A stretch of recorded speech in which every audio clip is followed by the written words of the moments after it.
C'est presque de l'info, c'est la revue de presse de Nicolas Canteloup. Et ce matin, c'est donc Guillaume Durand qui est avec nous. Oui, ma chère Julie, mon cher Thomas, Natacha, Jean-Marc, Lola Saumur, ravi de vous retrouver pour cette On est tous là. semaine, cette matinale, même si l'actu est curieusement répétitive. Ça fait presque 6 jours, vous le savez, que le Boeing malaisien a disparu. Le Boeing s'est abîmé en mer et toujours aucune trace. C'est fou ça. Pourtant, on a demandé à Michel Chevalet, à Jamie Gourmaud, au frère Bogdanov, même à Laurent Guimier. Il n'y a rien. Là, Walou, que dalle. Pas la queue d'une explication, excusez-moi, c'est un petit peu de rillette ce matin.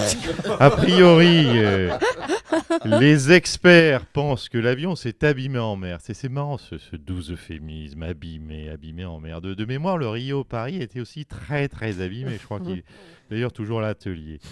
Quand je vous dis ne pas prendre l'avion, enfin de prendre que des jets privés, pas de transport en commun, chers amis, auditeurs qui nous écoutez, c'est la règle de base, le jet privé, il y a qui ça de vrai. Allez, c'est parti, on décolle pour les titres. Oh, bravo. Situation en Ukraine et en Crimée, a priori c'est toujours pareil, la situation stagne. Attention, je préviens les auteurs et scénaristes de la série Poutine en Ukraine.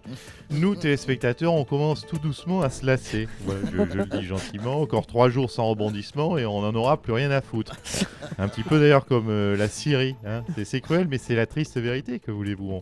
On fait le test autour de vous, nous, dans Quoi ce donc studio. Là. Qui a pris dans ce studio, Jean-Marc, Laurent, Thomas, qui a pris les nouvelles de Leonarda ces 15 derniers jours? Voilà, personne. Bref, quand on commence à s'en foutre, on s'en fout pour toujours. Moi, c'est mon dicton. Et puis, polémique entre notre ami et néanmoins collègue Laurent Gérard, ou l'inverse, et les rappeurs marseillais d'Ayam. Ah oui. Akhenaton a traité Laurent Gérard d'abruti après que l'imitateur a traité. Oui, a traité, non pas est traité. Bravo.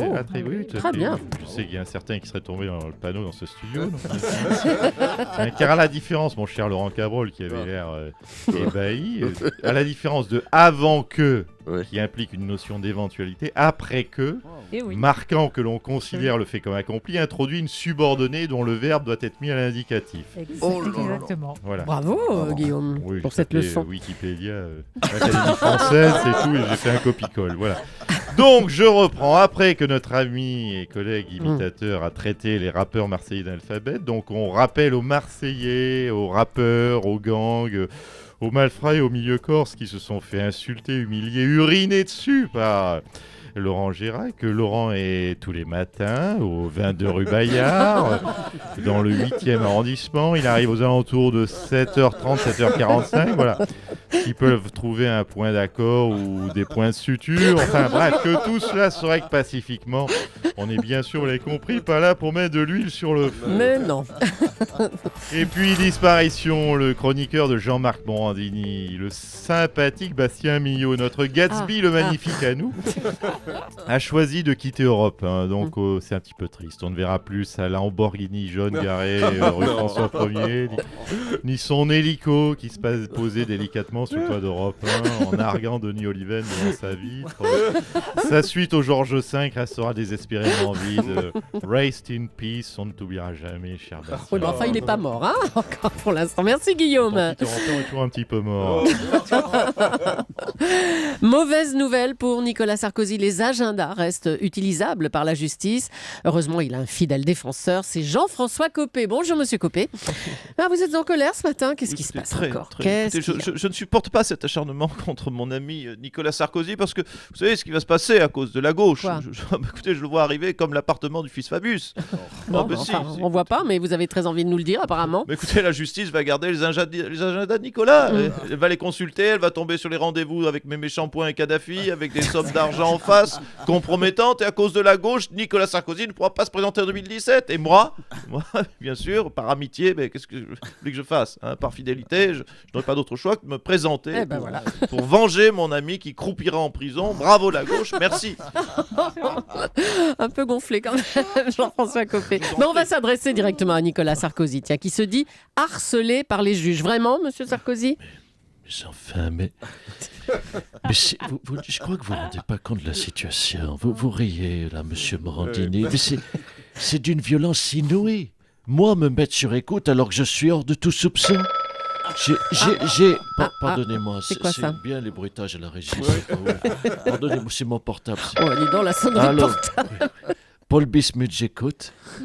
Oui, le shampoing de mémé est à 10 millions. Je répète, le shampoing de mémé est à 10 millions. Excusez-moi, Madame Julie, j'en étais où? Mais c'était qui ça au téléphone? Non, c'était Carla. Elle est chez Carrefour Market, elle voulait connaître le prix du shampoing en ce moment. Donc je reprends. Donc moi, me mettre sur écoute, alors que je suis hors de tout soupçon.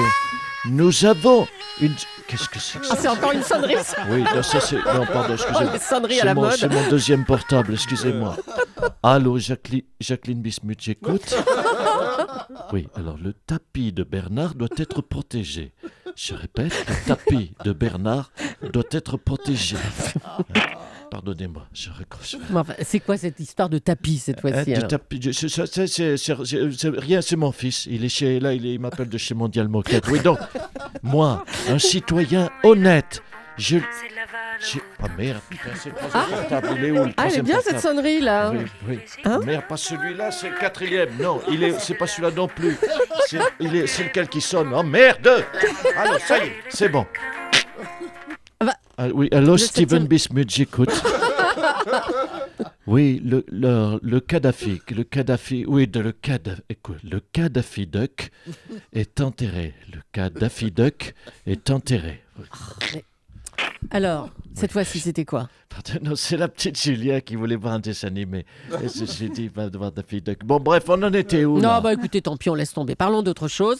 Carla Bruni, tiens, elle donnait hier soir un concert à l'Olympia. Comment ça s'est passé, monsieur Sarkozy? Bah, écoutez, oui, ça va. Ça se passe bien, enfin, ça va à peu près. Non, je vais vous dire la vérité. Carlita a des gros problèmes de dos en ce moment. Ah bon? Rien de grave au moins? Non, c'est juste que pendant son concert, Carlita, vous connaissez le côté rock'n'roll de Carla, elle a voulu se jeter dans la foule sur les premiers rangs, et comme il n'y avait personne au premier rang, ni au deuxième, ni au troisième non plus, ils étaient juste deux personnes au fond, et bref, comme dans tous ces concerts, vous comprenez. Ouais. Au fond, qui y avait? Il y avait ces deux fans alors, non? Qui y avait? Non, l'éclairagiste et sa copine. Oh là là, mais c'est horrible, arrêtez. Oui, forcément, l'éclairagiste et sa copine, ils n'ont pas eu le temps de faire les 150 mètres qui les séparaient de Carla. Oh là là. Donc Carla, si vous voulez, s'est envolée avec enthousiasme aux chansons finales. Oui. Puis les lois de la pesanteur étant ce qu'elles sont, elle est retombée progressivement. Voilà, le Botox a fait son effet. Elle a fait balle japonaise. Oh là là, non. Elle a rebondi dans l'Olympia pendant une bonne demi-heure. Heureusement, il n'y a pas eu de blessés, il n'y avait personne. C'est affreux. Quoi? Elle rebondit encore. Oh, mais non. On va peut-être arrêter là, monsieur Sarkozy. Un peu de respect pour Carla quand même. Allons. Merci Nicolas Canteloup. Manuel Valls, pardon, Oui. mais l'actualité bouge beaucoup. Bonjour monsieur le ministre. Bonjour, monsieur Soto. Vous affirmez que vous avez appris toute l'affaire des écoutes Sarkozy en lisant Le Monde vendredi, que vous ne saviez pas avant. Mais monsieur Soto, pourquoi stigmatiser cette notion d'écoute?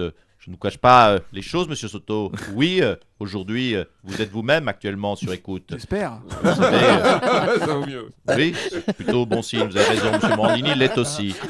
Vous savez ce qu'il est arrivé à vos prédécesseurs qui n'avaient pas assez d'écoute. Qui se rappelle aujourd'hui de Daniel Chic? Mais je ne veux pas enfoncer. Oh non, pas lui. C'est vrai que c'est un garçon Bien. sympathique. Ah oui, il est bien. Monsieur Soto, on ne peut Oui, pas monsieur m'accuser de la sorte. Chaque semaine, monsieur Denis Oliven demande vos écoutes, monsieur Soto. Je vous souhaite de rester sur écoute. Ce sera bon signe pour l'année prochaine. Bon, bah voilà une belle mise au point. Merci Manuel Valls et merci et bravo à Nicolas Canteloup qu'on retrouve demain juste avant 9h moins le quart sur Europe 1.